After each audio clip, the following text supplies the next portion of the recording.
So let's circle back to the siloed departments, and let's talk about the systems They use.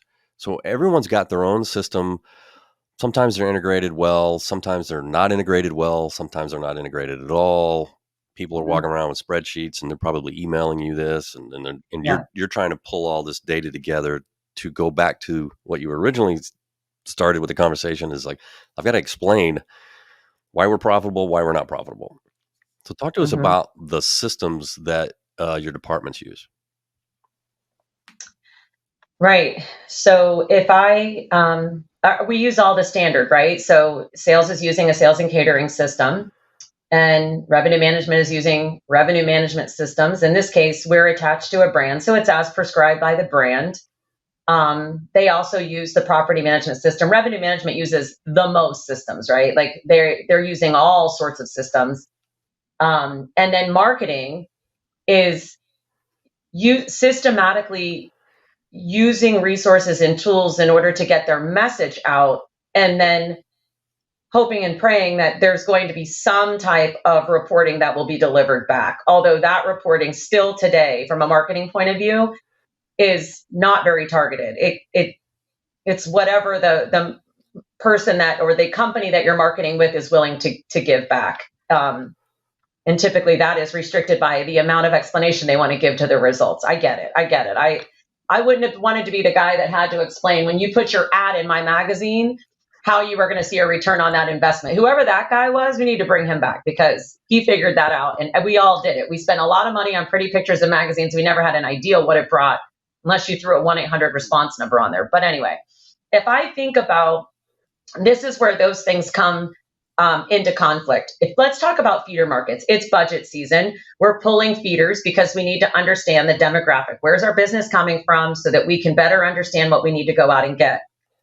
I've got a PMS system that's going to tell me my customers are coming from one place. I've got a sales and catering system that are going to tell me my customers are coming from a different place. Now that is a group segment. So again, that's one segment. PMS is bringing all the segments in.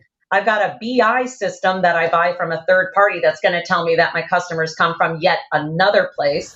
And then I've got brand.com that wants to tell me that I get all of my business through them. They're the direct source, and all of that business looks like that. And you put those 4 or 5 reports next to each other, and they look nothing. And I'm not kidding you when I tell you they look nothing alike.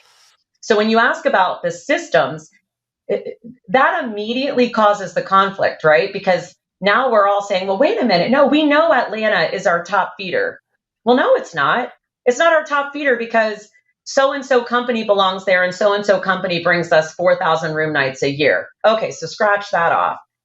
And now you go from this place of where data should be king, right? Like that's the black and white. You should be able to rely on that to all of a sudden you have to question everything because this person knows this versus this report telling you this versus another report telling you something completely different. And that happens across all sorts of things. I'll give you another example. When we talk about um, booking data, stayed and paid versus future bookings versus um,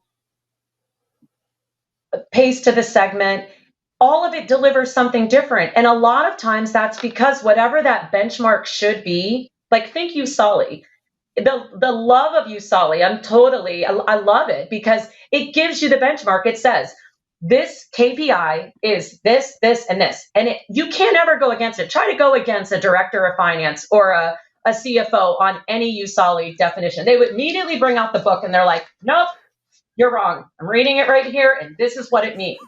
But in our industry, I go, well, wait a minute. You're claiming that I got X amount of ROI on that spend. However, this doesn't say that, and this doesn't say that. And typically it's because they're all coming from different systems that have decided for themselves what the definition or the benchmark is. We got to solve for that. We have to solve for that because otherwise, your commercial teams, that's where your breakdown happens. When the data fails, think about that for a second. When the data fails, what do you have left?